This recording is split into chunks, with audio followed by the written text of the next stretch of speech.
എന്നാ ഈ വിളിച്ചു കൊടുക്കുന്നേ? എന്നാടാ ഒരു അമ്മയാണ് ഒരേ വിളി, എന്തൊരു ശല്യ ഇത്. സത്യം അനക്കൻ്റെ അമ്മ മരിച്ചരാ സമാധാനായിനി. ഞാൻ അങ്ങനെ പറഞ്ഞല്ലടാ. ശരിക്കൂ രാവിലെ എണീറ്റാൽ രാത്രി വീട്ടിൽ പോയി കിടക്കുന്നവരെ ശല്യം തന്നെയാനു. എവിടെയെങ്കിലും പോയാലോ ഒരു 100 പ്രാവശ്യം വിളിക്കും. വീട്ടിലേക്ക് തിരിച്ചു വരുമ്പോൾ ചിലപ്പോൾ രാത്രി 12 മണിയെല്ലാം ഉണ്ടാവും. വീട്ടിൽ കയറി പോകുമ്പോണ്ടോ ബാലും തുറന്നു വെച്ച് അവിടെ ഇരുന്നിട്ട് ചോറ് വരെ തിന്നാണ്ട്. എന്തിൻ്റെ ആവശ്യമാണ്?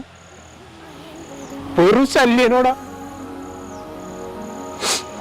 ഇപ്പൊ ഒരു ശല്യമില്ല, ചോദിക്കാനുമില്ല, പറയാനോ ആരുമില്ല. ആ ശല്യം തീർന്നാല് അതോടെ തീർന്നതാ നമ്മളെല്ലാം ജീവിതം.